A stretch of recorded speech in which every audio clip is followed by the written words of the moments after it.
bienvenue dans Trolls de Dames, l'émission qui vous embarque dans des aventures ludiques extraordinaires. Aujourd'hui, on va découvrir un jeu de rôle qui tient en 50 pages à peine et qui pourtant va vous faire vivre des moments mémorables. Si je vous dis « j'aime bien quand un plan se déroule sans accroc », vous avez la ref? Eh bien voilà, vous et votre tablé, vous allez réaliser le casse du siècle. Bienvenue dans The Job, un jeu rapide, sans fioritures, dans lequel vous devrez réussir des braquages légendaires avec un style fou, ou alors vous viandez d'une manière absolument mémorable. Alors sortez les costards sur mesure, les gros cigares, on part faire sauter la banque.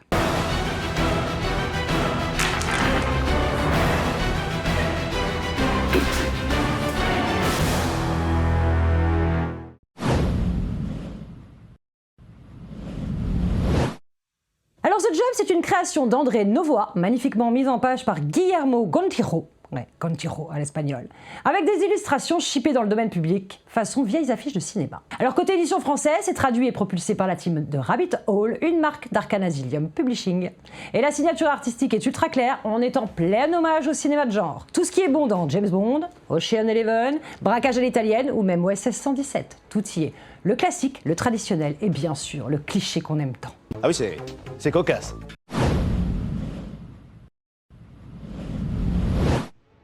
Pas besoin d'un dictionnaire de 400 pages sur la géographie d'un monde imaginaire, voici le postulat fondateur. Vous n'avez qu'une seule chance de remporter le gros magot. Diamant, lingot d'or, joconde, peu importe, tant que ça brille et que c'est inestimable et surtout que ça ne vous appartient pas encore.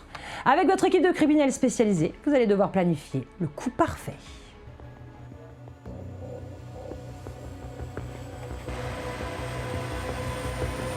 La Fábrica Nacional de Moneda y Timbre.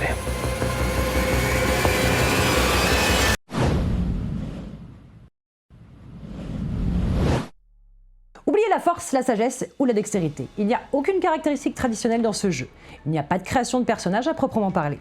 Vos joueurs vont choisir simplement leurs archétypes parmi les plus grands classiques du cinéma. Vous trouverez le boss, celui qui tire les ficelles, une sorte de professeur comme dans la Casa del Papel, l'acrobate pour se faufiler ou encore l'arnaqueur, la brute, le chauffeur, le génie de l'informatique, le dresseur et pour finir, le pickpocket. Chacun se définit uniquement par ses combines qui sont ses capacités narratives et qui lui appartiennent. Par exemple, l'acrobate a la combine hyperlaxe qui lui permet de surgir d'un meuble en pleine scène, tandis que le boss lui aura la combine tirer les ficelles qui lui permettra de forcer le MJ à lui fournir un véhicule extravagant comme un hélicoptère ou même un tank.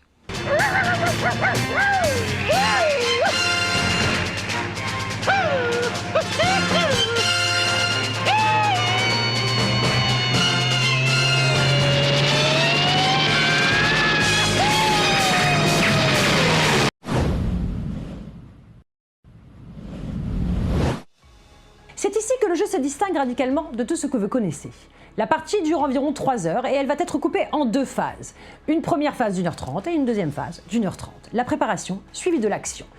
Tout commence quand le MJ, qu'on appelle ici l'arbitre, vous balance le briefing.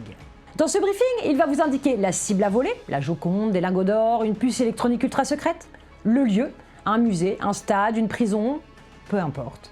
Il vous fixe aussi le budget, 200, 300, 600 000 $. Et surtout, il vous impose 6 complications majeures que vous allez devoir résoudre. Un plancher avec détecteur de mouvement, une sentinelle dans la tour de guet, du fil barbelé électrifié, une vitrine renforcée triple épaisseur ou carrément une horde de hyènes affamées. À partir de là, l'arbitre, le MJ donc, ferme son bouquin, s'assoit et se met en retrait. Le patron, c'est vous, les joueurs. Sous la houlette de votre boss, qui est donc un archétype indispensable à choisir minutieusement parmi les joueurs, toute l'équipe va construire son braquage de toutes pièces. Le lieu, l'architecture, la sécurité, c'est vous qui décidez. Vous devez penser cinéma, penser épique, penser scénario de film. Vous avez un plan? Trouvez-le, dessinez-le sur un grand tableau Velleda, réfléchissez ensemble. Est-ce qu'il y a un conduit d'aération menant à la salle adjacente au coffre? Si oui, comment allez-vous vous en servir? Qui est la femme du chef de la sécurité? Est-ce qu'elle va à des activités privées où vous pourriez par exemple la croiser pour lui subtiliser ses clés afin d'entrer chez elle? Et chez son mari surtout. Vous allez devoir vous challenger, retourner le problème dans tous les sens et coucher sur le papier un plan millimétré en 12 scènes, ni plus ni moins, dans lesquelles vous allez placer les différentes complications qui vous ont été imposées. Votre film devra donc obligatoirement contenir la phase d'infiltration pour rentrer dans les lieux, le déploiement pour tout mettre en place et tout le monde en position, l'exécution, faire sauter le coffre et choper le butin, et enfin la fuite, l'apothéose finale. Mon conseil, laissez-vous rêver. Concevez le plan le plus fou et surtout le plus spectaculaire possible. Ne vous limitez surtout pas à des considérations trop réelles du genre Oh non, les tuyaux d'évacuation sont bien trop petits pour qu'un homme puisse ramper dedans. On s'en fout. Dans votre film, ces tuyaux-là sont pile assez gros pour qu'un homme agile de type acrobate puisse s'y glisser. Et si vraiment ils sont trop étroits, eh bien envoyez-y un furet dressé équipé d'une caméra miniature. Ce sera l'affaire du dresseur. Soyez épique, soyez outrancier, mais restez toutefois cohérent avec votre plan. Il va de soi que vous n'allez pas infiltrer une prison fédérale en frappant à la porte et en disant « Bonjour, c'est pour livraison de pizza !» Construisez un chef-d'œuvre, parce qu'une fois le plan validé, on lance l'action et on sait déjà que rien ne se passera comme prévu.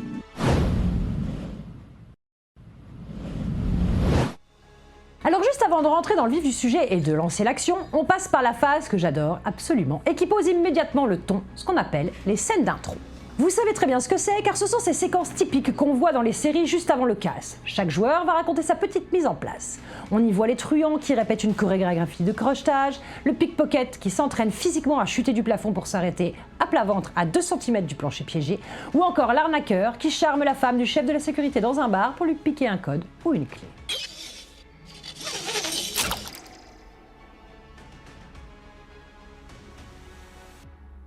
Alors c'est purement narratif, l'arbitre abonde dans le sens des joueurs sans demander de jet de dés. Mais attention, plus le joueur tente un truc risqué pour s'octroyer un avantage, plus l'arbitre peut décider que la pression monte et ainsi ajouter des dés dans la pile de stress, dont on va parler dans quelques instants.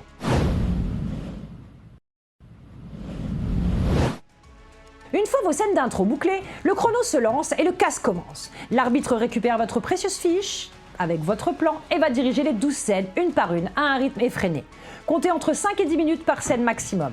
C'est un pur exercice d'improvisation totale et absolument génial pour le MJ qui doit rebondir au feeling sur l'architecture, les PNJ et le décor que vous allez imaginer.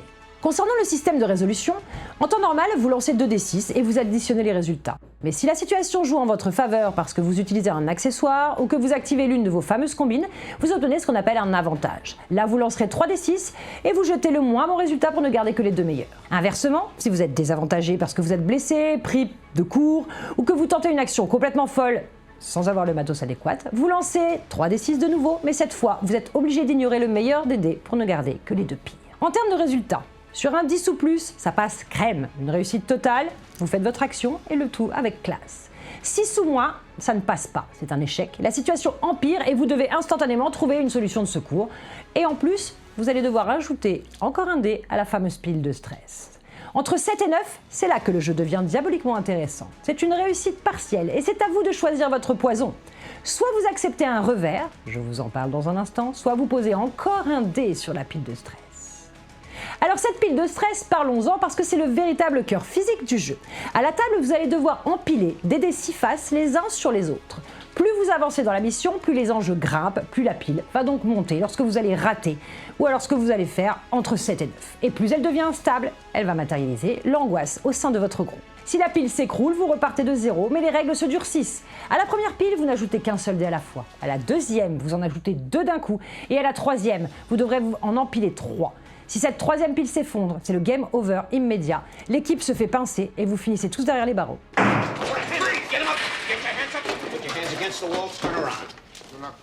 Mais si vous refusez de toucher à cette pile maudite, vous devez accepter le principe du revers. Et là, c'est une mécanique narrative plutôt drôle. Vous réussissez votre action, mais quelque chose ne tourne pas rond. L'arbitre note sagement le problème sur son bloc-notes et ne vous dit absolument rien pour le moment. Par exemple, vous devez neutraliser 4 chiens de garde dans la cour. Vous faites un 8. Vous choisissez le revers plutôt qu'un dé sur la pile. Alors l'arbitre vous dit « Ok, vous éliminez 3 chiens de guerre sur les 4. » Et vous continuez votre chemin. Vous passez donc aux scènes suivantes, vous oubliez le danger. Mais devinez qui va faire sa réapparition 2 ou 3 scènes plus tard, pile au moment où vous y attendiez le moins, alors que vous êtes suspendu au-dessus du coffre-fort. Le fameux 4e chien. C'est vicieux. Ça relance le game en permanence en créant une tension psychologique de dingue autour de la table. Et moi j'adore.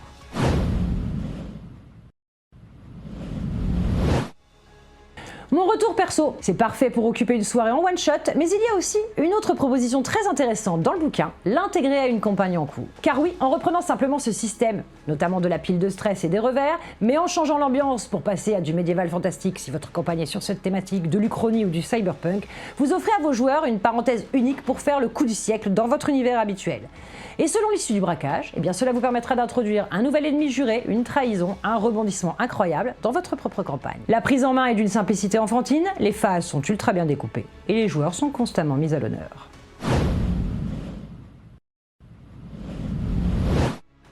En résumé, The Job, c'est un moteur narratif très sympathique pour tester la cohésion et l'audace de votre groupe. Un petit livre qui mérite amplement sa place dans votre ludothèque. Tous les liens pratiques en description, comme d'habitude. Un immense merci à toute la communauté Troll de Dames et un big up tout particulier à nos fidèles tipeurs dont le soutien reste sans faille. Pour vous tous derrière votre écran, si vous kiffez nos formats capsules et qu'ils vous sont utiles, alors c'est le moment de nous le montrer. Appuyez sur le bouton j'aime, comme des fous, abonnez-vous et partagez la vidéo le plus que vous pouvez. Ce n'est que le début, d'autres capsules sur des pépites méconnues ou des JDR cultes arrivent très vite sur la chaîne, alors si vous en voulez plus, ne ratez pas le coche et rejoignez-nous. En attendant, lâchez vos commentaires et dites-moi quel archétype vous choisiriez pour monter l'équipe de braqueurs le plus dingue autour de votre table. On se retrouve très bientôt pour de prochaines aventures ludiques et d'ici là, un seul mot d'ordre, comme d'habitude. Arrêtez de vous chercher des excuses pour jouer et sortez vos les dés du cul. Allez, salut!